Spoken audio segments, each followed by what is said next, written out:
Here are 9 things that I stopped buying as a 28-year-old because they no longer serve me a purpose, they don't improve the quality of my life, nor does it give me any joy.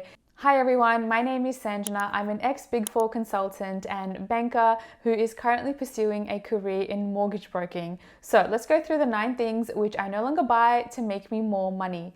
First thing being getting my manicure and pedicure done.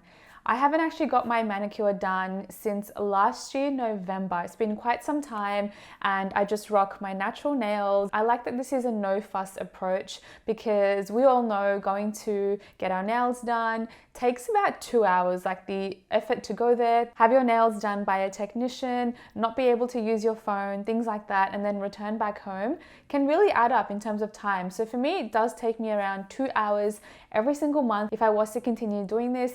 Instead, I feel like my time is better spent doing other things. Personally for me, I feel that if I'm going to spend $80 a month on that and also spend 2 hours of my time doing something like that, I feel like financially the return for me isn't all there sitting for 2 hours. And also it doesn't really provide me with any value or any joy like it once used to. Instead, I would much rather spend that time going on a hike, spending time with friends and family, or perhaps even reading a book. For others, I know that doing their nails is a form of self-care, which is great. But personally for me, I find that I am better able to spend my time on other things. 2, hard copy books. I get that holding a physical book and reading it in your hands just is something else. The smell of a book, the art of turning the pages is something that really does resonate with a lot of people. However, hear me out. There are obviously lots of storage issues associated with having books in your home, having physical books. Obviously, if you love to read, then this can accumulate very quickly, and finding a place to store these books can be quite a problem, especially if you're in a small bedroom apartment living in the city. The cost involved. Obviously, purchasing a hard copy book is more expensive than purchasing something online because it is more available, and the cost to produce an online product is far less than actually getting it printed out. Then there's the convenience of it. You don't need to wait until a physical hard copy book is sent to you or delivered to you, or you go out to the shops to get it. You can download an online book at the touch of your fingertips and start reading right away. Obviously the size component as well. Some books are quite large, whereas if you've got a Kindle, it's quite small, quite compact and very convenient. And one thing that was a deal breaker for me was reading late at night. Having a Kindle, it is backlit, so there is some form of lighting, whereas if you don't have a book, then you need to work around with your lamps and your lighting situation. And obviously there's no surprise that we all love reading fiction books, so having fiction books available and purchasing them and buying them can really add up quite quickly. And personally, I'm not going to lie, I do love holding a physical book,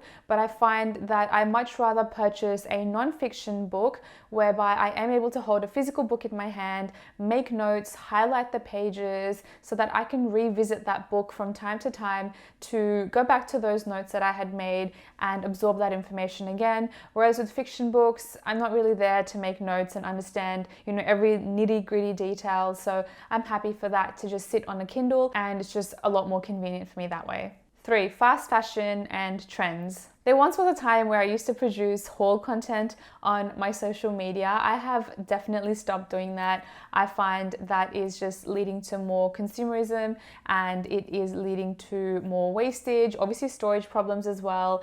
And I just find that I don't need every single trending outfit that comes out on TikTok, Instagram, and is influenced by influencers. I find that I'm no longer being convinced to purchase these outfits anymore, especially outfits which are trending. They seem to be more affordable, and if they're more affordable, that means that they have higher chances of wear and tear quite early on in the lifestyle of the outfit or the piece. And if I wear that outfit once and I see that it is tarnishing, then for me that is my money not well spent. I would much rather spend my money on good quality items that would actually provide me with wear for the longer term and also help to reduce my cost per wear. Things like bags, accessories, shoes, etc. I find are justifiable if you were to spend a little bit more, because I feel like an accessory is complementing an outfit and you can chop and change this multiple times.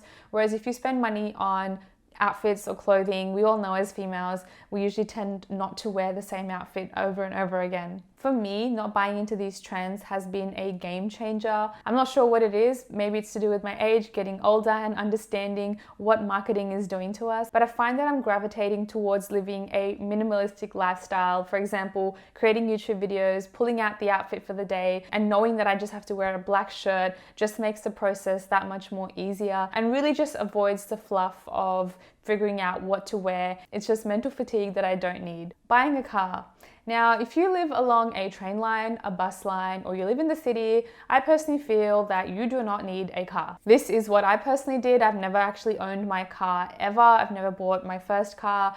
I've never owned one. And to be quite fair, I've never really had any problems. If I want to visit my family, fortunately, my family do live on a train line, so I can actually conveniently access them under an hour, which really works out for me. I know for some people this does not work, but for me, it does work out. Therefore, I have chosen to not go down the route of purchasing my own car. One, the costs involved are really high. You've got to pay for things like petrol, insurance, car servicing, and cleaning the car on a regular basis. Lucky for me, I do have the luxury of using my partner's car if I ever need to.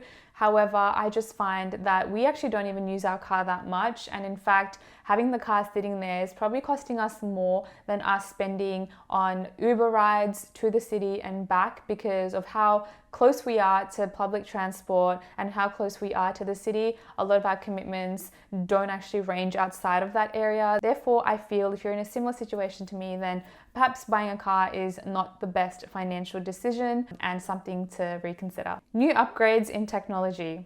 Now, if you've got a perfectly functioning mobile phone, perfectly functioning laptop, then going out and purchasing and spending money on new technology just because of trends, just because there's a new product out on the market, may not be the best financial decision. I currently have an iPhone 12, which has been working perfectly fine for me, except for recently because I have issues with my storage, producing content online. Obviously, having a larger storage phone would help, which is why I am thinking about upgrading to a new phone this year, given that this phone has served me quite well for 3 years now, and it is slowing down a little bit. So definitely holding out on purchasing new technology, I find, has saved me a lot of money because saving a couple $1,000s a year is not cheap for technology like this, which can be used towards other purchases that you decide to make. And the only justification I have for purchasing or upgrading your technology is if it is hindering your productivity, your workflow, and you need something that is functional for work. And if that's where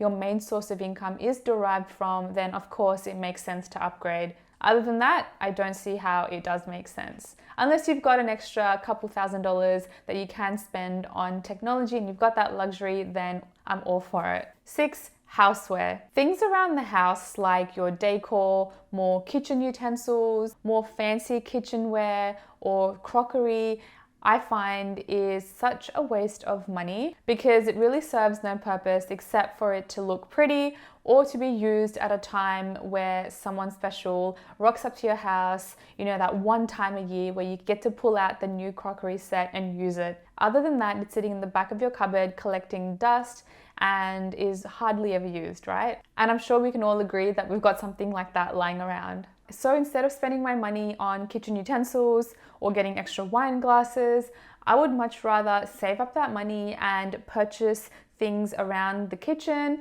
that actually improve my quality of life and also save me time. For example, buying a cordless vacuum cleaner. This has been a purchase that has been a game changer for me because I no longer have to plug in the wire into the wall and find a socket. It's just grab and go, get the job done. Another thing is also an air fryer as well. I find that an air fryer does reduce the amount of time for cooking required, and it's honestly just changed our life for the better. Number 7, souvenirs. Now, we all go for holidays, but something that I personally don't like doing and I don't spend time collecting is souvenirs. This is something I find that you can really easily get into a bad habit of doing, and I find that if you're not really using your souvenirs or displaying them or, you know, bringing them out again, except for the time that you did when you had your holiday, then I feel it's not the best use of your money, and it can always almost lead to clutter. Whereas I feel like having videos and having memories through photos is a much better way that I personally find for myself works in terms of remembering what I did on that holiday. Souvenirs for me, I think, just cost a lot as well because they're targeted to touristy areas and tourists as well. So there is a bit of a markup there. And I just find that anytime I have bought a souvenir, it's just sit in a cupboard which has gathered dust, and then I've later transferred that box into storage to never be seen again. Number 8 is plastic bottles. I no longer drink from plastic bottles, even when I go out to restaurants or I'm at a convenience shop. I try and not to drink from plastic bottles. One, because obviously there's like health concerns associated with it as well with plastic. But what I do is I actually carry a bottle with me. This is so small. This is so good. It keeps my water cold as well. And because of that, I'm no longer having to spend money on buying water. Not only does it save me a couple of bucks here and there, but I know that I've got water which is clean, it's filtered, and it's accessible. Of course, there's going to be times where you can't access water or you've run out, then you definitely have to, purchase and make do with what you've got around you. But if I can save a couple dollars here and there and bring my own bottle with me, then I'm definitely going to do that. Number 9, makeup. Now, this has been a big one because I've been transitioning into a more minimalistic lifestyle and just buying things that I actually need.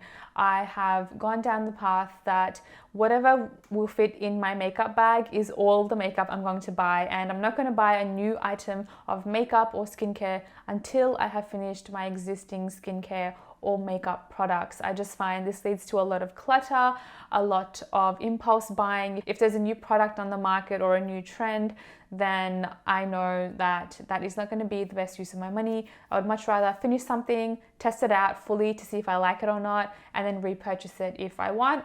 Otherwise, then I can try out a new product. So those are the 9 things that I've stopped buying to make me more money. I'd love to hear some purchases that you've stopped doing in the comments down below. But that's it from me today, guys. I will see you guys in my next video. Bye for now.